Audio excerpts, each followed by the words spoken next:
Сельское хозяйство часто включает в себя рытье земли. Не каждый день фермер натыкается на что-то невероятное, работая на своем поле. И все же каким-то образом в одно и то же время два фермера в разных частях света сделали невероятные открытия.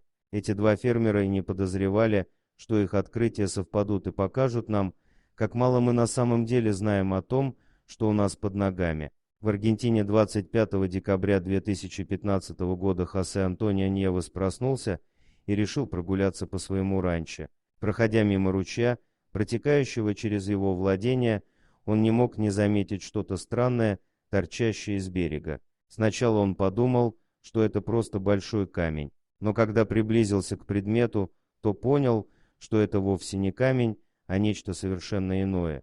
Поначалу Хосе колебался, но потом решил взглянуть на загадочный предмет поближе. Затем он начал выкапывать его из грязи, чтобы лучше понять, что же это. После того, как Хосе Антонио удалил грязь с находки, он быстро позвал свою жену Рейну. Мужчина надеялся, что у нее найдется какое-нибудь объяснение тому, что он обнаружил. Рейна понятия не имела, на что наткнулся ее муж, однако они оба были полны решимости выяснить это. Вместе они продолжали выкапывать и чистить предмет. К счастью, у них были подходящие инструменты для работы, поэтому они не повредили неизвестный объект в процессе. Им не потребовалось много времени, чтобы понять, насколько он велик. В этот момент они решили, что им понадобится помощь, и вызвали полицию. К тому времени, когда Хосе и его жена позвонили в полицию, все больше и больше людей стали проявлять любопытство к происходящему. Но и они не могли понять, что же нашли фермеры. Прибывшая полиция тоже ничем помочь не могла. Первую подсказку смог дать пес, принадлежавший Хосе. Собаке не потребовалось много времени, чтобы заметить все происходящее и отправиться на место. Она сначала казалась ошеломленной и начала лаять, пока наконец не приблизилась к таинственному объекту. Это известный факт, что животные могут воспринимать вещи, которые недоступны для понимания людей. То, что собака вела себя так странно, доказывало, что это необычный камень.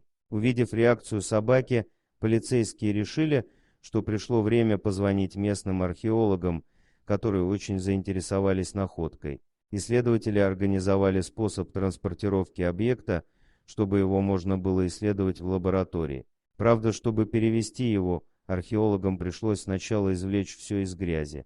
Так как, несмотря на то, что Хосе и его жена частично откопали находку, до полного ее извлечения из грунта было еще далеко. Кроме того, ученые боялись повредить что-нибудь, поэтому раскопки проводились очень аккуратно.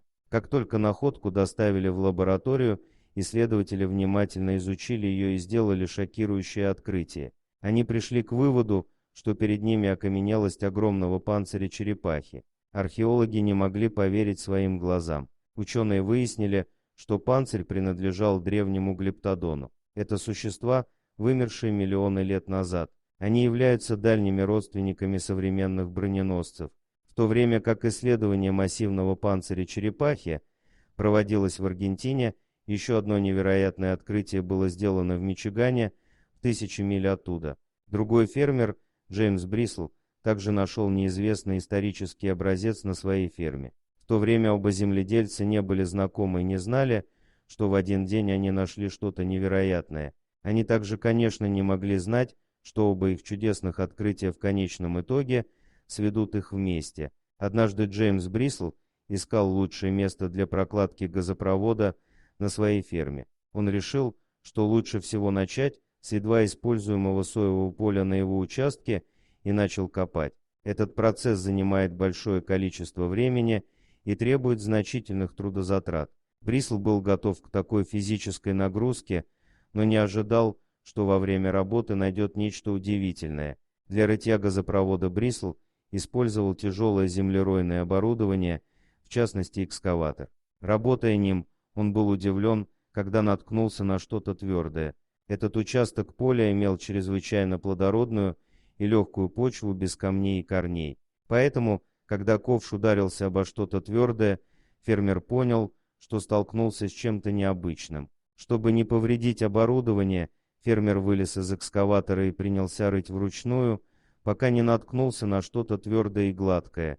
Вскоре Брисл догадался, что обнаружил кости, и та, что он держал в руках, была похожа на ребро. Но она определенно не принадлежала ни одному животному, которое могло жить в этом районе. К тому же она была слишком велика, чтобы принадлежать корове или лошади.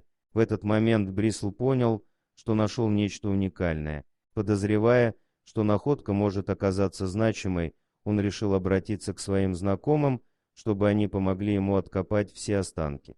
В итоге получилось собрать целую команду, которая копала весь следующий день. В результате они обнаружили еще несколько костей, еще больших, чем первая, но пока было неизвестно, чьи именно это останки. Однако после долгих раскопок команда археологов-любителей наконец обнаружила что-то похожее на массивный череп с двумя огромными бивнями. Каждый из них был размером со взрослого человека. Всем было ясно, что они откопали останки какого-то слона, но вопрос остался открытым. Как слон оказался в 10 футах под землей на ферме в Мичигане, Брисл решил вызвать экспертов. Когда профессор археологии Фишер и его студенты прибыли на место, они пришли в восторг и объявили, что эти кости принадлежат доисторическому мамонту. Похоже, все они принадлежали одному животному, что было невероятной находкой как для Брисла, так и для команды Мичиганского университета. Дорогие друзья, если вам понравилось видео, поставьте лайк, а также подписывайтесь на канал, где найдете еще много интересного.